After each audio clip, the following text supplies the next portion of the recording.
اللہ اللہ اللہ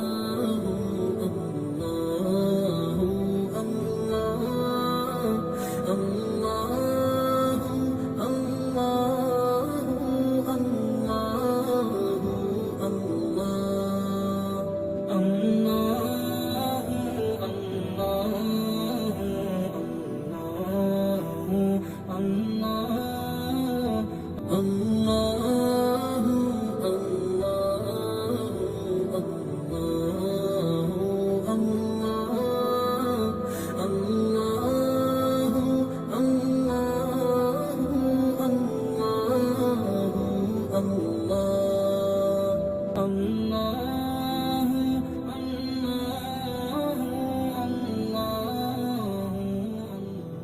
اعوذ باللہ من الشیطان الرجیم بسم اللہ الرحمن الرحیم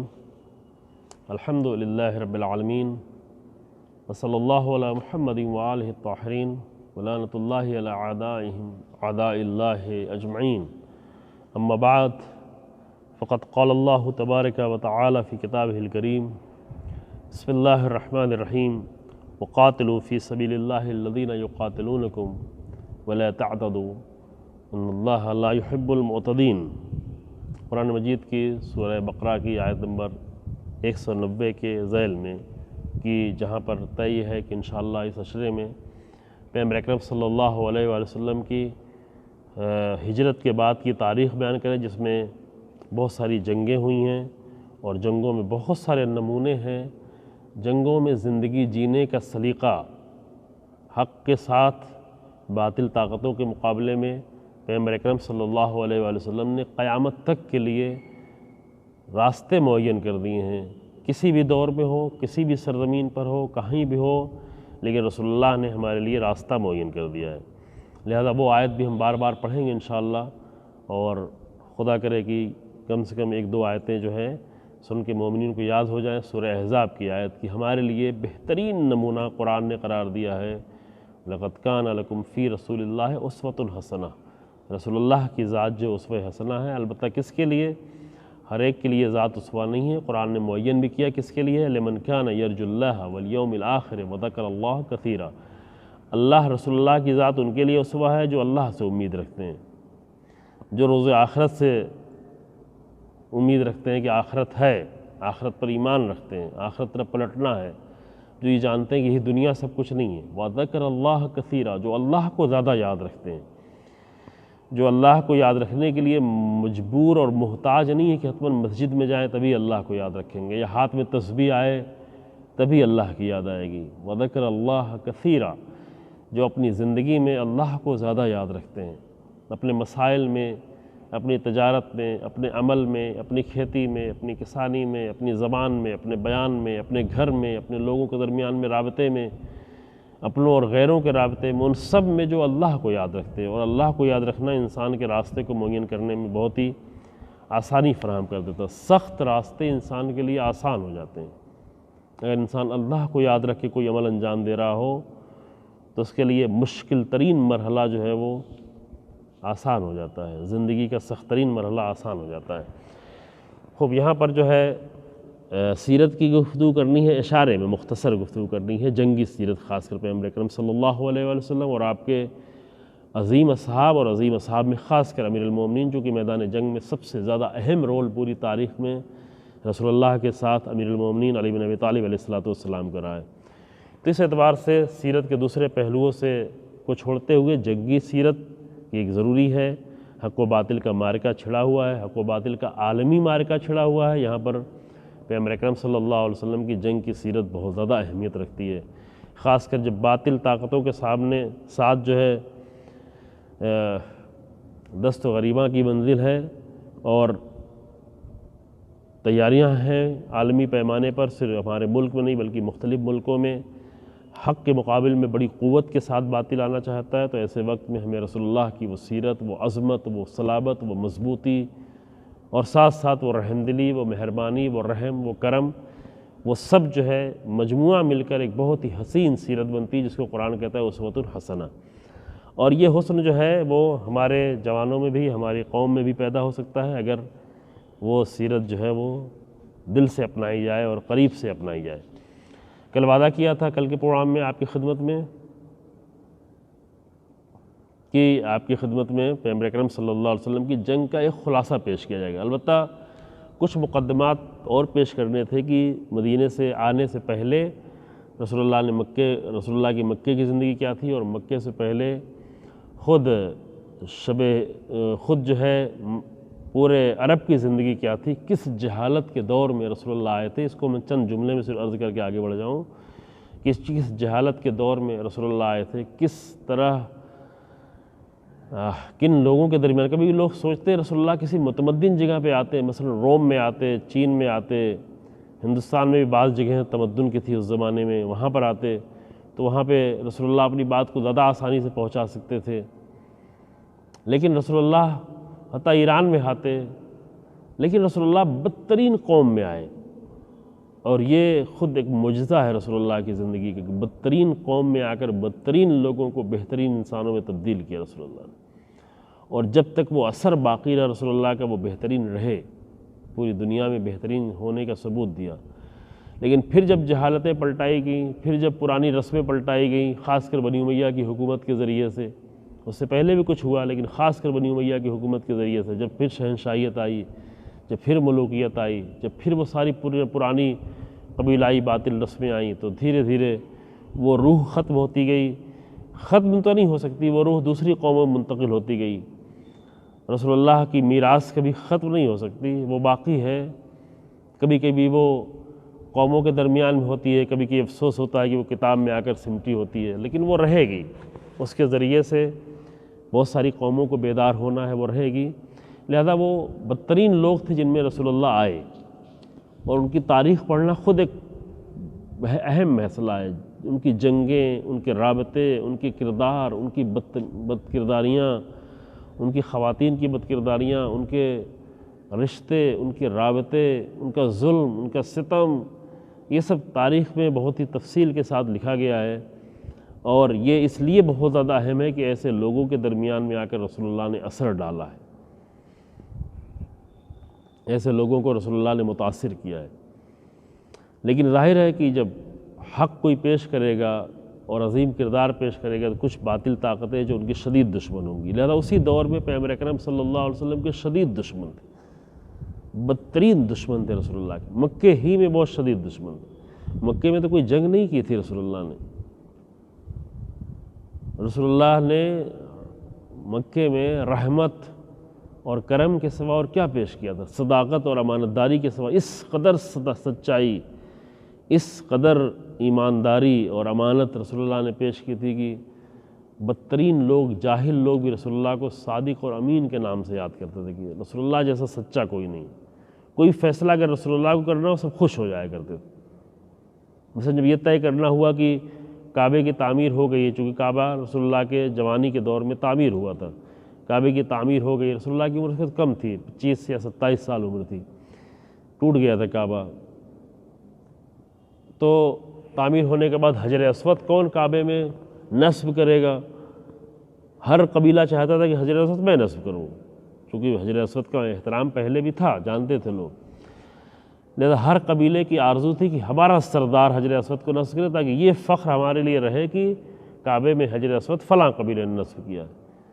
اور جب ہر ایک چاہے گا تو ظاہر ہے کہ کوئی پیچھے ہٹنے کو تیار نہیں ہوگا۔ نتیجہ کیا ہوا؟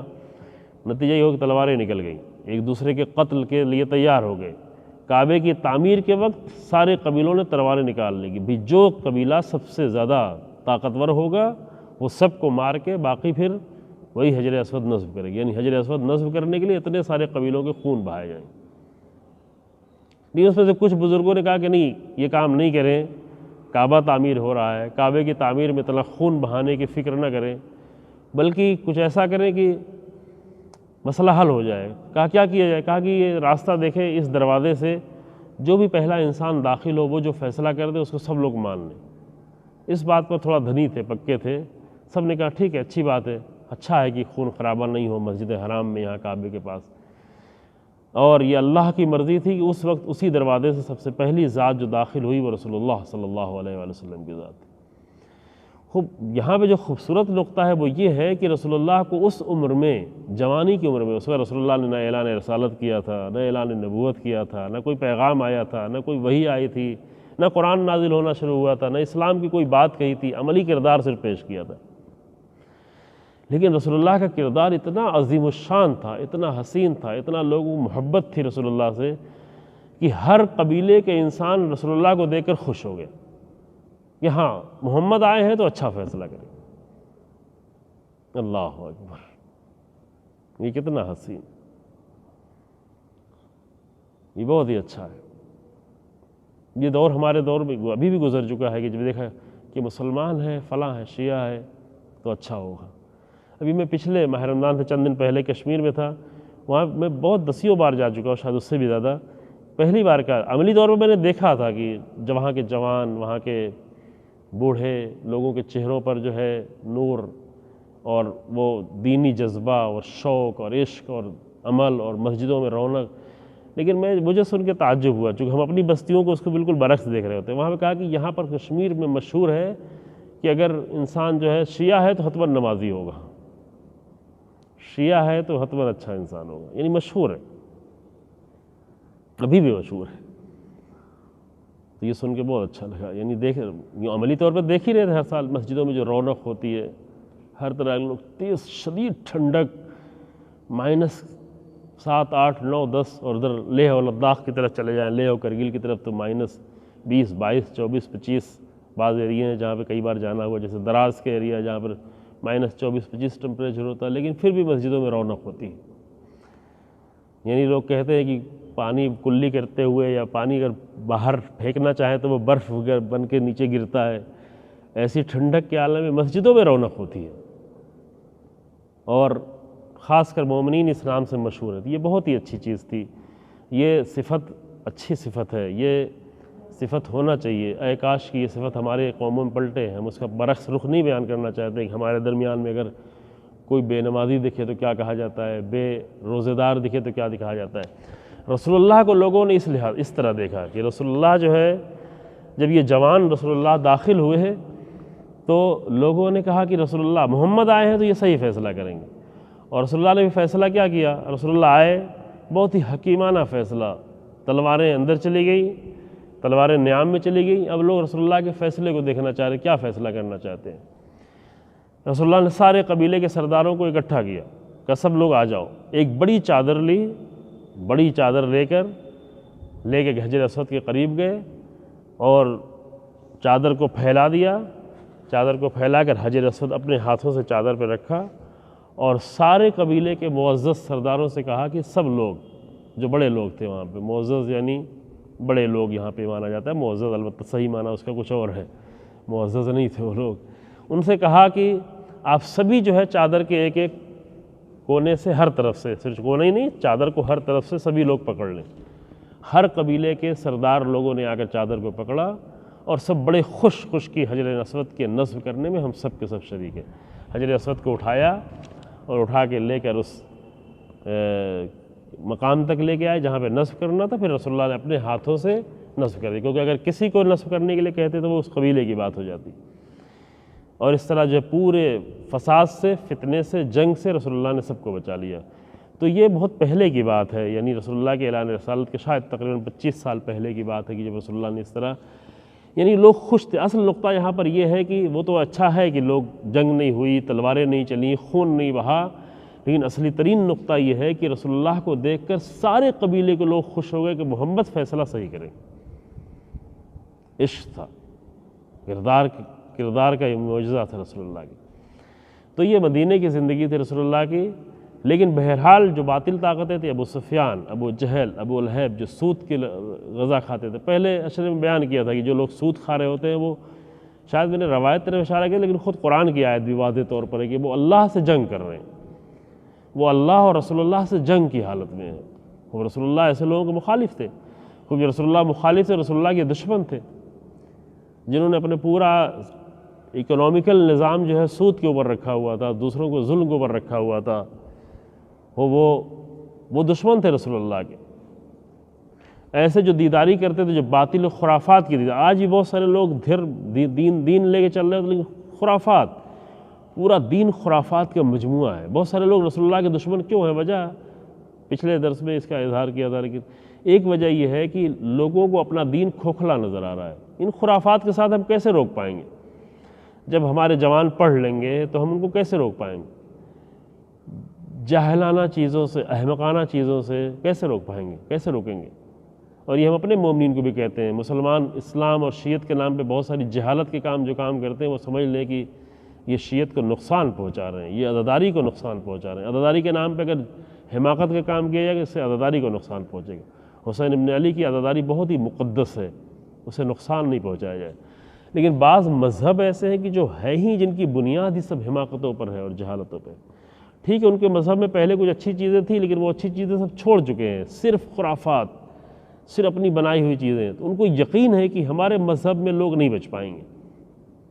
جیسے جیسے علم آگے بڑھتا جائے گا، 21ویں صدی ہے، 21ویں صدی کے نصف حصے تک جاتے جاتے 2050 تک پہنچتے پہنچتے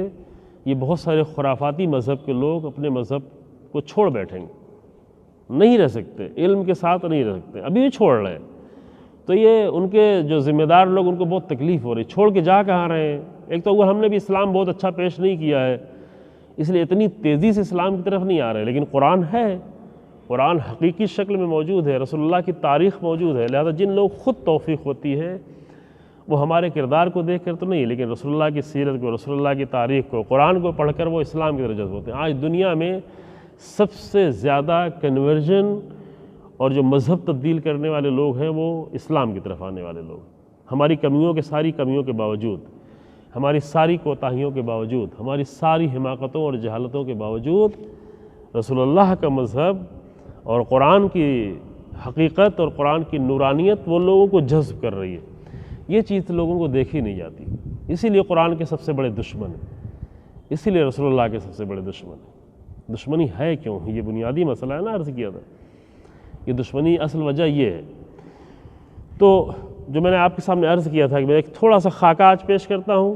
کہ رسول اللہ اس ماحول سے مکے میں اسلام پیش کیا، دشمنی شدید بڑھتی چلی گئی۔ جب دشمنی بڑھتی ہے، رسول اللہ تو مکے ہی کو نجات دینا چاہتے تھے، مکہ اللہ کا گھر تھا، وہاں پر کعبہ تھا، لیکن مکے میں وہ حالت پیدا نہیں ہوئی۔ وہ شاید کل یہ بات کی پروگرام میں عرض کریں گے، وہ حالت پہلے بھی عرض کیا جا چکا ہے۔ مکہ تیار نہیں ہوا، مکے کے لوگ رسول اللہ کی قدر نہیں کر پائے، جیسے آج بھی ہو سکتا ہے کہ ممکن ہے کہ کوئی صحیح قرآن کا پیغام پہنچانے والا ہو لیکن قدرداں لوگ نہیں ہوں، خرافات میں، تفریحات میں لوگ ہوں لیکن قرآن سمجھنے والے لوگ نہیں ہوں، حق کو سننے والوں کی تعداد نہیں ہو، تو ظاہر ہے کہ وہاں محروم رہ جاتے ہیں لوگ۔ اس میں رسول اللہ کا کوئی نقصان نہیں ہوتا، رسول اللہ کا اگر کوئی نمائندہ، اس کا بھی کوئی نقصان نہیں ہوگا، نقصان لوگوں کو ہو جائے گا، لوگ محروم ہو جائیں گے۔ رسول اللہ مکہ چھوڑ کے مدینے چلے گئے۔ جب رسول اللہ نے جانے کی پلاننگ کی مکے سے مدینہ، تو رسول اللہ کے قتل کے درپے ہو گئے۔ وہ نہیں چاہتے تھے کہ رسول اللہ محمد ہمارے درمیان سے جائیں صلی اللہ علیہ وآلہ وسلم۔ ان کو کسی بھی طرح یہ گوارا نہیں تھا کہ رسول اللہ یہاں سے جائیں، کیونکہ جائیں گے تو ان کو معلوم تھا کہ رسول اللہ میں وہ صلاحیتیں ہیں کہ پوری حکومت بن جائے گی، رسول اللہ کے پاس بہت زیادہ لوگ آئیں گے، رسول اللہ کے پاس جذب ہوں گے، رسول اللہ کے پاس ہر قوم آئے گی، پھر ہماری طاقت کم ہو جائے گی، ہماری قبیلے کے نظام نہیں چل پائے گا۔ قبیلہ 100 200 400 600 لوگوں میں قبیلہ ہوتا تھا۔ ان کو معلوم تھا کہ رسول اللہ کے پاس ہر قبیلے کے لوگ جائیں گے، ہر مظلوم انسان جائے گا، ہر حق پرست انسان جائے گا، لہذا ان کی تعداد بہت زیادہ ہو جائے گی، ان کی حکومت بڑی ہو جائے گی، پھر ہمارا اختیار ختم ہو جائے گا۔ لہذا ان کی پوری کوشش تھی کہ رسول اللہ کو مدینے جانے نہ دیا جائے، رسول اللہ کو قتل کر دیا جائے۔ قتل تنہا کوئی قبیلہ قتل نہیں کر سکتا تھا، کسی میں جرأت نہیں تھی، کیونکہ قتل کرے گا سامنے مقابل میں بنی ہاشم کا قبیلہ بڑا ہوگا۔ لہذا 40 قبیلے کے لوگ، یہ 40 لوگ مختلف قبیلے کے اکٹھا ہو کے انہوں نے پورا پلان کیا تاکہ بنی ہاشم، اتنے سارے قبیلوں سے تو لڑائی نہیں لڑ سکتے، ہم سب مل کر چلیں گے، باطل کا یکجا ہو جانا، کہ جو منظر آج بھی دکھائی پڑ رہا ہے، باطل طاقتیں کس طرح اکٹھا ہوئی قرآن کی دشمنی میں، رسول اللہ کی دشمنی میں اور حق کی دشمنی میں اور امت اسلامی کی دشمنی میں۔ اب یہاں پر راستہ کیا ہے؟ راستہ وہی جو رسول اللہ نے اپنایا۔ رسول اللہ نے پہلے تو ہجرت فرمائی، البتہ ہجرت اس وقت کی جاتی ہے، ابھی ہم یہاں ہجرت کی بات نہیں کی جا رہی، ابھی ایک ہجرت کی بات تو کی جاتی ہے، انسان باطل سے حق کی طرف نکلے، بے غیرتی سے، پچھلے کل کے پروگرام میں جو عرض کیا، بے غیرتی سے غیرت طرف نکلے، رسوائیوں اور ذلتوں سے اپنے آپ کو عزت کی طرف لے کے آئے۔ زمینی ہجرت اس وقت کی جاتی ہے جب انسان کے پاس کوئی راستہ نہیں رہے، کمزوری نہیں ہے، فوراً انسان جو ہے زمینی ہجرت کرے، اس کے بھی قانون ہیں، اس کے بھی اصول ہیں۔ الحمدللہ ایک طاقت ہے موجود، بڑی طاقت ہے۔ وہاں پر جب رسول اللہ جب ہجرت کر کے گئے، وہ کسی طرح رسول اللہ کو نہیں جانے دینا چاہ رہے تھے، لیکن رسول اللہ گئے، رسول اللہ نے اپنے افراد کو پہلے بھیج دیا، کچھ لوگ رہ گئے تھے وہ بعد میں آئے، وہ جو لوگ رہ گئے تھے وہ رسول اللہ کے گھر ہی کے لوگ تھے، اور رسول اللہ نے اللہ کے اوپر چھوڑ کر امیر المومنین جو رسول اللہ کے نزدیک بہت ہی محبوب تھے، علی بن ابی طالب کی ذات بہت ہی عزیز ذات تھی رسول اللہ کے لیے، ان کو اپنے بستر پہ سلا کر ہجرت کر کے مدینے کی طرف گئے۔ یہاں پر جو ہے وہ ان کو کسی طرح گوارا نہیں تھا کہ رسول اللہ کے پاس زیادہ سے زیادہ لوگ اکٹھا ہوں، چونکہ مدینہ آتے ہی ان کو معلوم تھا کہ پورا قبیلہ، دو بڑے قبیلے اوس و خزرج، وہ سب مسلمان ہو گئے، ایک ساتھ مسلمان ہو گئے، ایک طاقت بن گئی، اور رسول اللہ نے آتے ہی مسجد قائم کی۔ جہاں رسول اللہ انتظار کر رہے تو وہاں بھی مسجد قائم کی، ابھی مسجد موجود ہے، مسجد قباء کے نام پر، جہاں پہ انتظار کر رہے تھے امیر المومنین کا اور اپنے گھر کے افراد کا اور بعض اصحاب کا۔ پھر وہاں سے جب مدینے گئے تو مدینے جا کر رسول اللہ نے مسجد نبی بھی بنائی، دو تاریخی قدیمی مسجدیں، مسجد قباء اور مسجد نبوی صلی اللہ علیہ وآلہ وسلم نے وہاں پہ مسجد بنائی، اور مسجد بنانے کے ساتھ ساتھ وہاں پہ حکومت قائم کی۔ حکومت قائم کر کے رسول اللہ نے ایک حکومتی الہی نظام ان کو دینا شروع کیا، امن و صلح کی ساری کوششیں کی، آس پاس کے جتنے قبیلے تھے، یہودی قبیلے اور مشرک قبیلے، ان سب سے رسول اللہ نے معاہدہ کیا، ان کے ساتھ لکھا، باقاعدہ معاہدہ لکھا کہ ہم صلح کے ساتھ رہیں گے، ہم ایک دوسرے سے جنگ نہیں کریں گے، ہم امن کی زندگی جئیں گے، حتیٰ اگر تم پر کوئی حملہ کرتا ہے ہم تمہارا ساتھ دیں گے، ہم پر کوئی کرتا ہے تم ہمارا ساتھ دو، معاہدے کیے رسول اللہ نے، چونکہ رسول اللہ جنگ نہیں چاہتے تھے، رسول اللہ سلامتی چاہتے تھے، لیکن وہ لوگ جن کے درمیان سے رسول اللہ اٹھ کے آئے تھے، اور وہ جانتے تھے، مدینے کے لوگ کمزور سمجھتے تھے، مدینے کے لوگوں کو پچھڑا ہوا سمجھتے تھے، چونکہ ان کی مالی حالت اتنی مضبوط نہیں تھی، مکے کے پاس جو ہے وہ زیادہ تجارت تھی، مکے لوگ زیادہ آتے تھے، سفر کرتے تھے، کعبے کی وجہ سے ان کی مالی حالت مضبوط تھی، تو وہ یہ سمجھتے تھے یہ پچھڑے ہوئے لوگ، کمزور لوگ یہ طاقتور بن جائیں گے، لہذا انہوں نے ان کے نقصان پہنچانے کی پوری کوشش کرنا شروع کی، پوری پلاننگ کرنا شروع کی۔ یہاں پر پھر جنگ کا ماحول بننا شروع ہوا۔ ایسی حالت میں رسول اللہ پھر مجبور ہوتے ہیں جنگ کرنے کے لیے۔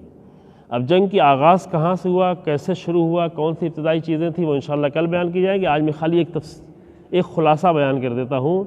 جو کل وعدہ کیا تھا کہ وعدہ پورا ہو جائے انشاءاللہ تعالی، کہ رسول اللہ نے ان ہجرت کرنے کے بعد جو 10 سال ہے، 10 سال میں پہلے عرض کیا کہ 10 سال میں تقریباً 8 سال جنگ ہوئی، شروع کے 1 سال میں اور آخر کے 1 سال میں جنگ نہیں ہوئی، کوئی اہم جنگ۔ ان 10 سالوں میں رسول اللہ نے اختلافات ہیں، چونکہ بعض جنگیں ایسی تھی جس میں کوئی چند لوگ جاتے تھے، کوئی بھی انسان نہیں مرتا تھا، جنگ ہوتی نہیں تھی، تلوار اٹھتی نہیں تھی، اس لیے بہت سارے لوگوں نے الگ الگ تاریخ بتائی ہے۔ جیسے ابن خلدون نے کل صرف 36 جنگیں لکھی ہیں، تاریخ کی بڑی بڑی کتابیں، طبری نے 49 جنگیں لکھی ہیں، لیکن طبقات ابن سعد نے اپنی کتاب میں، طبقات جو بڑی کتاب ہے تاریخ کی، اس میں 88 جنگوں کا ذکر کیا ہے۔ ابن جوزی نے بھی جو ہے 88 جنگوں کا ذکر کیا، اور بھی بہت سارے لوگوں نے 88 جنگیں مانی ہیں، یعنی ہر اس چیز کو جنگ مان لیا ہے کہ جہاں پر چند لوگ صرف جاتے تھے اور لڑائی بھی نہیں ہوتی تھی، لیکن جاتے تھے مقابلے میں، کبھی رسول اللہ جاتے تھے، کبھی رسول اللہ نہیں جاتے تھے۔ جن جنگوں میں یا جس مقابلے میں، جنگ تو کہنا سب کو مناسب نہیں ہے چونکہ بہت ساری جگہوں میں جنگیں نہیں ہوئیں، جس مقابلے میں رسول اللہ جن مقابلوں میں گئے وہ کل 27 ہے، بعض لوگوں نے 28 اور 29 کا ذکر کیا ہے، لیکن بہرحال مشہور جو ہے وہ 27 ہے۔ ان کو غزوہ کہتے ہیں، غزوہ یعنی جس میں خود رسول اللہ گئے، غزوہ یعنی جنگ۔ مغازی کے نام سے کتاب بھی موجود ہے، وہ رسول اللہ کے جنگوں کے بارے میں پوری کتاب لکھی ہوئی ہے، جنگوں ہی کے بارے میں، جنگوں کے بارے میں بہت ساری کتابیں ہیں، الگ الگ جنگوں کے بارے میں بھی کتاب ہے، رسول اللہ کے بعد جو جنگیں ہوئیں، امیر المومنین کے بارے میں جس کے زمانے میں جو جنگیں، اس کے بارے میں بھی پوری کتاب موجود ہے، اور اہم کتابیں، یہ تاریخ کی اہم کتابیں، صرف تاریخ جاننے کے اعتبار سے نہیں، بہت ساری حقیقتیں جاننے کے اعتبار سے اور بہت سارے راستے معین کرنے کے اعتبار سے، کیونکہ معمولی انسانوں کی جنگ نہیں تھی۔ مثلا ہم سیکنڈ ورلڈ وار کو پڑھیں تو تاریخ کے لحاظ سے بہت اہم ہے، لیکن ہمیں وہاں کوئی سیرت نہیں ملے گی، نہ ادھر نہ ادھر، نہ ادھر کے الائنس میں نہ ادھر کے الائنس میں۔ وہاں پہ کوئی انسانی زندگی کا نمونہ نہیں ملے گا۔ وہاں پہ ہم یہ نہیں طے کر سکتے کس طرح میں زندگی جینا ہے، سب ہر طرف بدترین کی طرف، انسانوں کو قتل کرنا، انسانوں کو مارنا، ہر طرح سے نقصان پہنچانا، ہر طرح سے خیانت، ہر طرح سے برائی۔ لیکن وہاں جب رسول اللہ کی جنگ ہو رہی تھی تو وہاں پر بہت ہی عظیم سیرت کے نمونے ملتے ہیں، زندگی جینے کا ہنر ملتا ہے، زندگی جینے کا طریقہ ملتا ہے۔ اس لیے ان جنگوں کو جاننا بہت زیادہ اہم ہو جاتا ہے کہ ان جنگوں میں کیا ہوا، ان جنگوں میں اصحاب نے کیا کیا، ان جنگوں میں امیر المومنین نے کیا کیا۔ تو یہ 27 جو مشہور غزوے ہیں، غزوات جن کی جمع ہے، جس میں رسول اللہ نے شرکت کی، ان 27 جنگوں میں بھی صرف 9 جنگیں ایسی تھیں جس میں تلوار نکلی اور جان گئی، مارے گئے کچھ لوگ۔ میں نے پہلے عرض کیا تھا پچھلے اشرے میں کیا کہ لوگوں کا تصور کیا ہے جنگوں کے بارے میں، آپ سے بھی پوچھا تھا اگر آپ کو یاد ہو کہ لوگوں کا تصور کیا ہے جنگوں کے بارے میں، اور بھی لوگوں سے میں بار وقت پوچھ چکا ہوں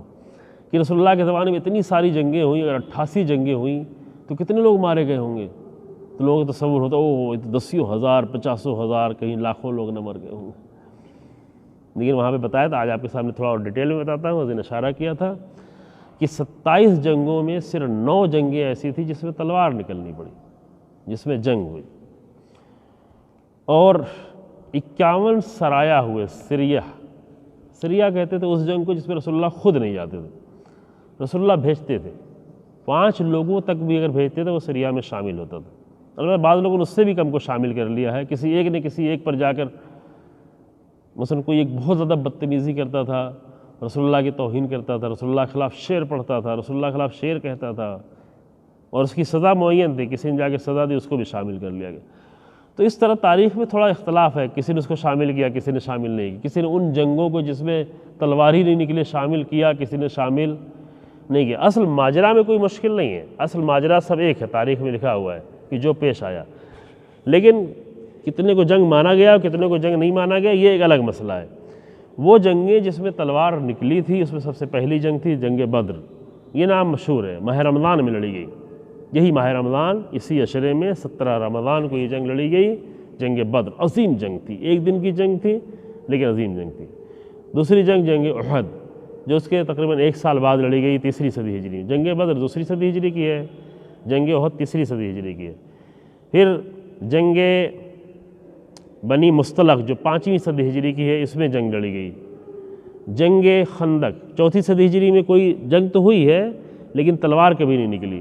جنگ خندق 5ویں صدی ہجری میں لڑی گئی، یہ بھی شوال میں، اس میں تلوار نکلی۔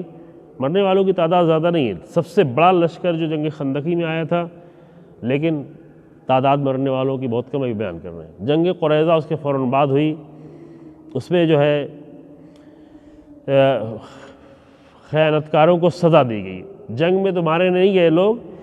لیکن خیانتکاروں کو سزا دی گئی۔ جنگ خیبر، یہ جنگ خیبر جو ہے 7ویں صدی ہجری میں جنگ ہوئی ہے، 7ویں صدی ہجری پہلے مہینے محرم میں جنگ ہوئی ہے جنگ خیبر۔ اس میں بھی تلوار نکلی اور کچھ لوگ مارے گئے، ان کی تعداد بھی بیان کرتے ہیں۔ اس کے بعد 8ویں صدی ہجری میں فتح مکہ، پھر 8ویں صدی ہجری میں فتح مکہ کے فوراً بعد جنگ حنین، اور جنگ حنین کے فوراً بعد جنگ طائف۔ یہ 9 جنگیں ہیں جس میں تلوار نکلی ہے، بدر، احد، بنی مصطلق، خندق، قریظہ، خیبر، فتح مکہ، حنین اور طائف۔ باقی رسول اللہ کی بھی 17 تقریباً جو ہے 17 جنگیں، 18 جنگیں رسول اللہ کی ایسی ہیں کہ جس میں رسول اللہ 17 جنگوں میں رسول اللہ نے تلوار ہی نہیں نکالی، یعنی تلوار نکلنے کی نوبت ہی نہیں آئی۔ اور 88 جنگیں جو کل ملی ہیں اس میں اکثر جنگوں میں تلوار تک نکلی نہیں،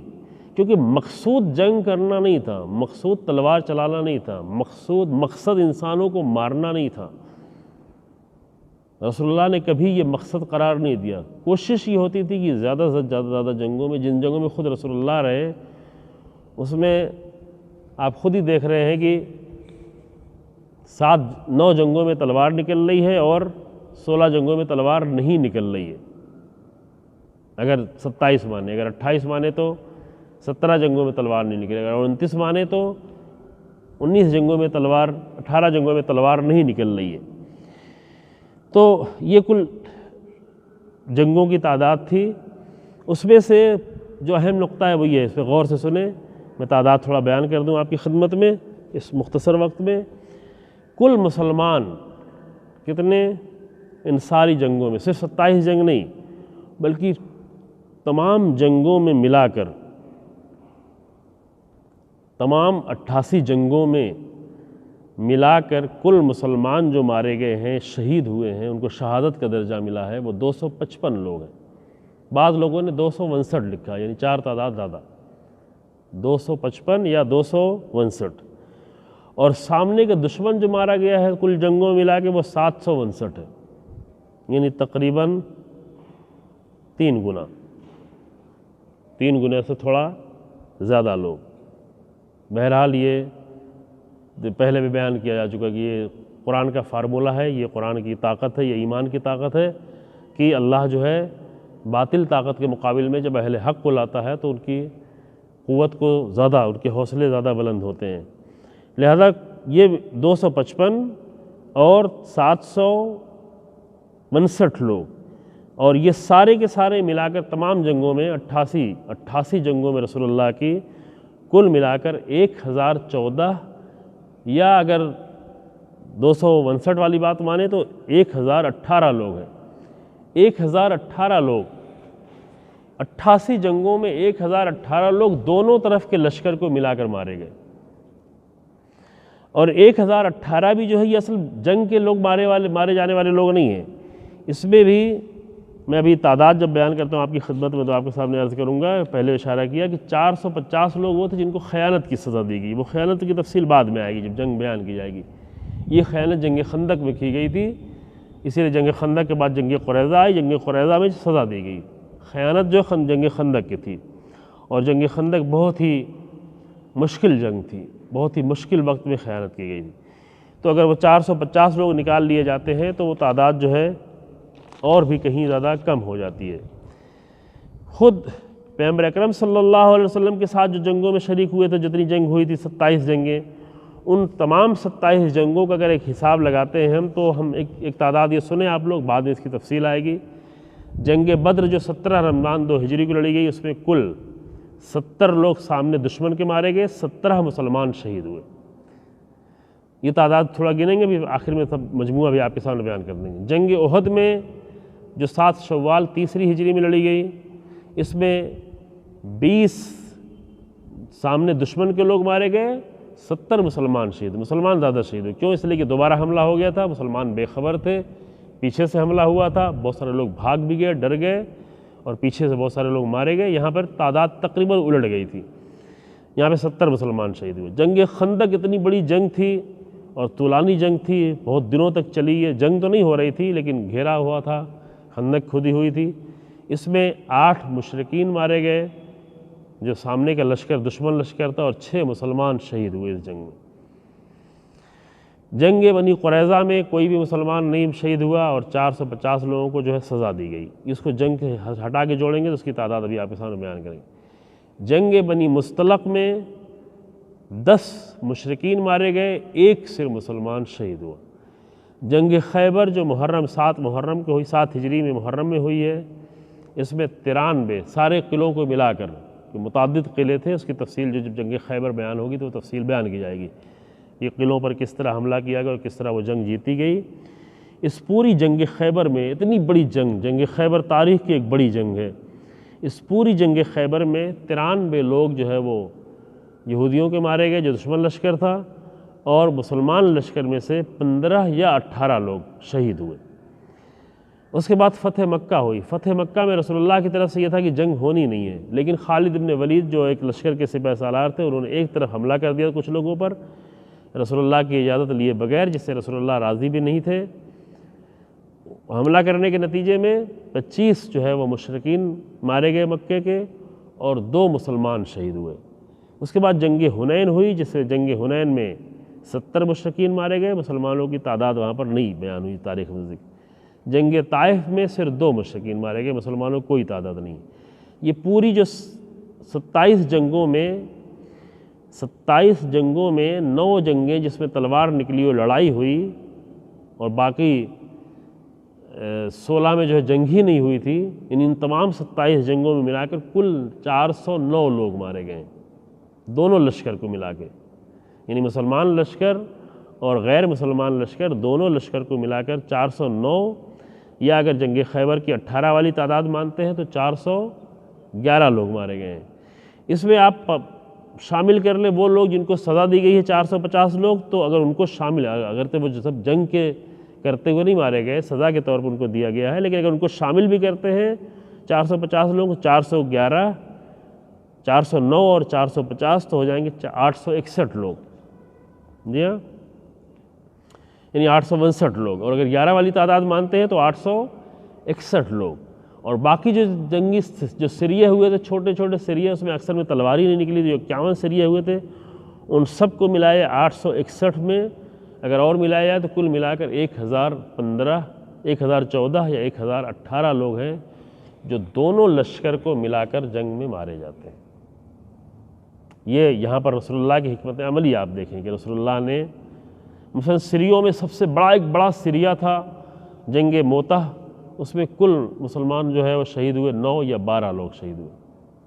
اور بہت سارے سریے ایسے تھے اکثر جس میں کسی انسان کی جان نہیں گئی، نہ ادھر سے نہ ادھر سے، ان میں بعض کی تفصیل نہیں، تھوڑا اشارہ بعد میں آپ کی خدمت میں تاریخی اعتبار سے کیا جائے گا۔ اچھا، یہ وہ تھے جو مقتولین تھے تمام جنگوں کے۔ یہ ہمارے جوان اور مومنین بھی ان حقیقتوں کو جانیں، اور لوگ بھی جانیں کہ رسول اللہ نے 10 سال کی مدت میں ہجرت کے بعد 88 جنگوں میں دونوں طرف کے لشکر کو ملا کر اگر 450 لوگ جن کو سزا دی گئی ان کو نکال لیا جائے تو کل ملا کر کتنے لوگ ہوتے ہیں؟ تقریباً 600، 500 کیا 61 لوگ یا اس طرح سے لوگ بنتے ہیں، وہ تعداد آپ جوڑ لیں، یعنی 1018 میں سے 450 لوگوں کو کم کر لیں، اتنی تعداد، یعنی 600 کے آس پاس کی تعداد کل بنتی ہے، 600 سے بھی کم تعداد بنتی ہے جو دونوں طرف کے لشکر کے لوگ مارے گئے، اور سزا یافتہ لوگوں کو ملایا جائے تو 1018 لوگ مارے گئے۔ یہ جنگ تھی رسول اللہ کی، یہ جنگ جو رحمت کی جنگ تھی، اللہ اکبر۔ اسی لیے ایک تفصیل اور سن لیں کہ ان تمام جنگوں میں جو قیدی بنے ہیں، یہ اہم مسئلہ ہے، ان تمام جنگوں میں مسلمانوں کی تعداد چند لوگ قیدی، 2 یا 3 لوگ قیدی ذکر ہوا ہے، لیکن سامنے دشمن لشکر سے جو قیدی بنے ہیں وہ 6564 لوگ قیدی بنے ہیں، جس میں سب سے زیادہ قیدی جو جنگ حنین میں بنائے ہیں، اس میں 6000 کے آس پاس کی تعداد جو ہے وہ جنگ حنین کی تعداد ہے، کہ جنگ حنین میں ایک بہت بڑا لشکر لے کر آئے تھے، قبیلہ حوازن و قبیلہ طائف و قبیلہ بنی ثقیف، یہ بڑی قبیلے تھے اور طاقتور قبیلے تھے۔ پہلے تو حملہ کیا گھیر کر پہاڑیوں کے اوپر سے، پھر بعد میں جو ہے اللہ نے مدد کی اور قیدی بنا کے لائے گئے، لیکن 6564 قیدیوں میں سے 6347 لوگوں کو رسول اللہ نے آزاد کر دیا۔ عام طور سے قیدیوں کو قتل کر دیا جاتا ہے، آپ second world war, first world war اور دیگر جنگوں کے لوگوں کو دیکھ لیں کہ قیدیوں کو کس طرح رکھا گیا، تصویریں تک موجود ہیں، ابھی انٹرنیٹ پہ جا کے ڈھونڈیں کس طرح ان کو ٹارچر کیا گیا، کس طرح ان کو سزائیں دی گئیں، کس طرح مار دیا گیا، کس طرح بے رحم، حتیٰ اپنے لشکر کے لوگوں نے قیدیوں کو، زخمیوں کو مار دیا، زخمی لوگوں کو مار دیا، اور جو قیدی بنا کے لائے گئے ان کو مار دیا۔ لیکن رسول اللہ نے 6564 لوگوں میں سے 6347 لوگوں کو آزاد کر دیا، مختلف بہانے سے آزاد کر دیا، اور یہ جو 200 کچھ لوگ بچتے ہیں اس میں 215 لوگ آزاد اس لیے نہیں ہوئے کیونکہ وہ خود مسلمان ہو گئے، رسول اللہ ان کو بھی نہیں رکھنا چاہتے تھے، یعنی احتمال زیادہ یہ تاریخ میں بتایا گیا ہے کہ وہ لوگ انہوں نے اسلام قبول کر لیا، اور ظاہر جب اسلام قبول کر لیا تو پھر وہ ظاہر پلٹنا ہی نہیں چاہتے تھے، پلٹانے کی کوئی بات ہی نہیں تھی۔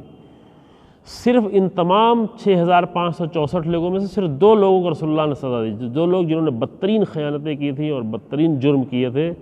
اس کی بنیاد پر ان کو سزا دی گئی۔ یہ رسول اللہ کی رحمت تھی، قیدیوں کے ساتھ رسول اللہ اس طرح پیش آئے، جبکہ جنگ کا آغاز وہ خود کرتے تھے، یعنی جنگ کا آغاز کرتے تھے، حملے کرتے تھے، قتل کرتے تھے، مارتے تھے۔ بعد میں آپ کو بتائیں گے بعض سریے ایسے تھے جہاں لوگ یوں ہی آگے حملہ کر دیتے تھے، مثلا مکے سے آتے تھے کچھ لوگ، اگر حملہ کر کے کچھ لوگوں کو مار کے، بھیڑ بکریوں کو لے کر، گھوڑوں کو، اونٹ کو لے کر پکڑ کے چلے جاتے تھے، صلح ہونے کے باوجود بھی ایسا کرتے تھے۔ ایسے لوگ جب جنگ کرتے تھے رسول اللہ ان کو قیدی بناتے، رسول اللہ ان کو چھوڑ دیتے تھے، کسی نہ کسی بہانے سے چھوڑ دیتے تھے، کوئی فدیہ لے کے چھوڑ دیتے تھے، کسی سے کہتے تم 10 لوگوں کو اگر پڑھنا لکھنا جانتے ہو 10 لوگوں کو پڑھنا لکھنا سکھا دو۔ یہ بہت بڑا کلچر تھا، یہ رسول اللہ نے کلچر بنایا تھا، علم کا کلچر، رسول اللہ نے علم دیا تھا۔ ایک زمانے میں علم اس بلندی تک پہنچا تھا کہ عرب سے پوری دنیا میں علم پہنچا، آج عرب پھر جاہل ہو گئے، واقعاً جاہل۔ جب اپنی قدیمی قبیلائی جہالت پہ آ گئے اور دولت بھی ان کو مل گئی، پیٹرولیم کی دولت، تو وہ صرف بدمستیوں میں پڑے ہوئے۔ امیر المومنین کی ایک بہت ہی مشہور جملہ ہے نجم اللاغم، اتقوا سکرات النعم، نعمتوں کی بدمستیوں سے بچو۔ جب انسان کو زیادہ نعمت مل جاتی ہے تو انسان جو ہے نعمت میں مست ہونے لگتا ہے، بدمستی ہے، سکرات اس کو کہتے ہیں۔ یہ بہت ہی انسان کے لیے، یہ انسان کے ایمان کو ختم کر دیتی ہے، انسان کے حوصلوں کو ختم کر دیتی ہے، انسان کے ارادوں کو ختم کر۔ ابھی آپ دیکھیں اتنا بڑا ملک سعودی عرب ہے، یمن کے کمزور لوگوں کے سامنے کس طرح شکست کھا رہا ہے، کچھ بھی نہیں رہ جاتا، نہ دین رہتا ہے، نہ حوصلہ رہتا ہے، نہ ارادہ رہتا ہے، نہ قوت رہتی ہے،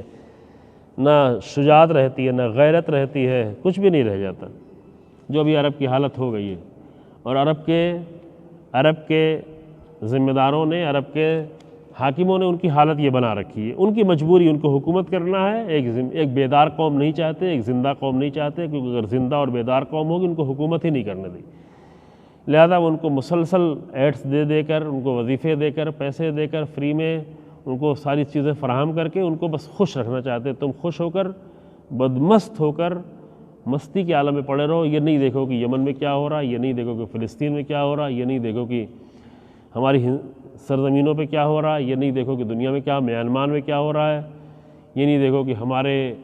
ہندوستان میں کیا ہو رہا ہے، ہمارے ہندوستان کے مختلف اسٹیٹ میں کیا ہو رہا ہے، یہ نہیں دیکھو کہ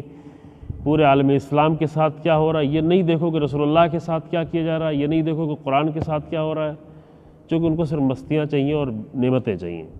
اور کہیں بھی اگر لوگ نعمتوں میں مست ہو جاتے ہیں وہ لوگ بے غیرت ہو کے رہ جاتے ہیں، یہ ایک لازمی اور یقینی قانون ہے ہمیشہ کے لیے۔ تو یہ ایک مختصر تفصیل تھی۔ اب اس کے بعد جو ہے آپ کی خدمت میں وہ جنگیں کب ہوئیں، کس طرح ہوئیں، اور اہم ہے جنگوں میں بہت سارے، خاص کر جنگوں میں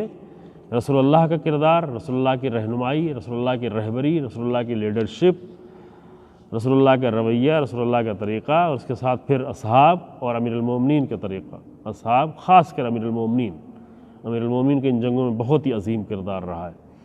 وہ انشاءاللہ آپ کی خدمت میں بعد کے پروگرامز میں پیش کیا جائے گا۔ اللہ کی بارگاہ میں دعا ہے کہ ہمیں پیغمبر اکرم صلی اللہ علیہ وآلہ وسلم کی ذات کو، امیر المومنین کی ذات کو، رسول اللہ کے پاکیزہ اور عظیم اصحاب، خاص کر وہ اصحاب 255 وہ اصحاب کی جو رسول اللہ کی معیت میں شہید ہوئے اور جنہیں شہادت کا درجہ حاصل ہوا، ان کی راہ پر چلنے، ان کی راہ کو باقی رکھنے اور ان کی راہ پر چل کر اسلام کو عزت دینے، قرآن کو عزت کی حفاظت کرنے کی توفیق عنایت فرمائے۔ والحمدللہ رب العالمین، وصلی اللہ علی محمد وآلہ الطاہرین۔